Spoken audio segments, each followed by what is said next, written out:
It's an obsession. Johnny Marr spent his life doing this, and he's got no plans to stop. Any excuse to sort of plug into a loud amplifier. I get excited in the way that I always have done. That jangly sound first became famous with the Smiths, a post-punk, out-there kind of band, fronted by Morrissey, that won over more fans than anyone could have predicted. I wasn't really expecting for, you know, anything. I formed a band that I wanted my friends to like. Now he's doing the same with these three brothers, who were probably still in nappies when the Smiths made it big. So how old were you guys when the Smiths were in their heyday? Not very. For me, the Smiths' heyday was 2001, because that's when I liked them most, so I was 21. And soon after, these musos met. So were they awestruck? Apparently not. You didn't know who I was when we met? First time, which was really cool. We got playing together so quickly and we got on so well, and when you become friends with someone, that really does override anything else. The Smiths were vocal about the evils of meat eating, and this band have their own stands. Lads mags are out.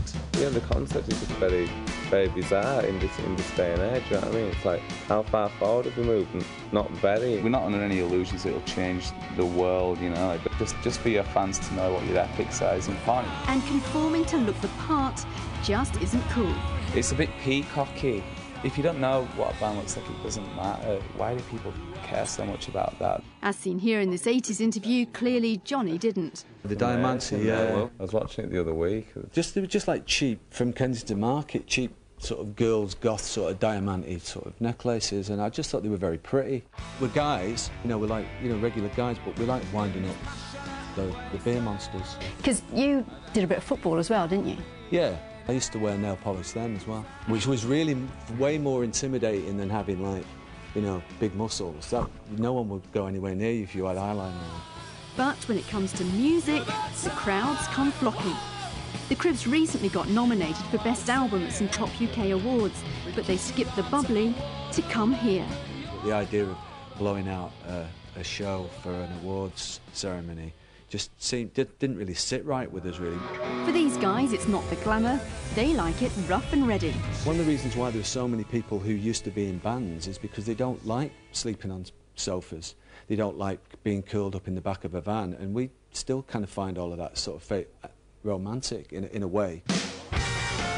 And so the fans line up. What made you want to come to the gig?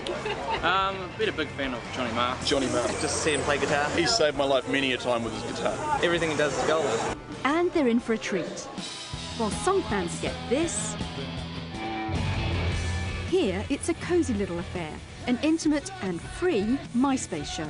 We were around in town and we had a day off, so we decided to just do a small show down at this great studio.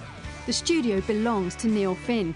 Johnny worked with the Finns on the Seven Worlds Collide project for Oxfam, becoming mates along the way. He's such a modest guy, so yeah, I'll kind of, you know, blow the trumpet for him there, really. But to have a place like this is one of the best studios I've ever been. It's one of the best studios in the world, and he's done it in his hometown. He was also blown away by the West Coast on his last trip and wants to show off the Wild West to the rest of the band. We're just going to go down to maybe go over to Pihar. I'm just going to not tell him about how strong the sea is and how cold the sea is. And that was supposed to be a nice little surprise. Yeah. But time out's not what they're really here for. There's some playing to be done. The best band in the world. I'll be having fun no matter what happens, I think. Because that's what it says in my diary today.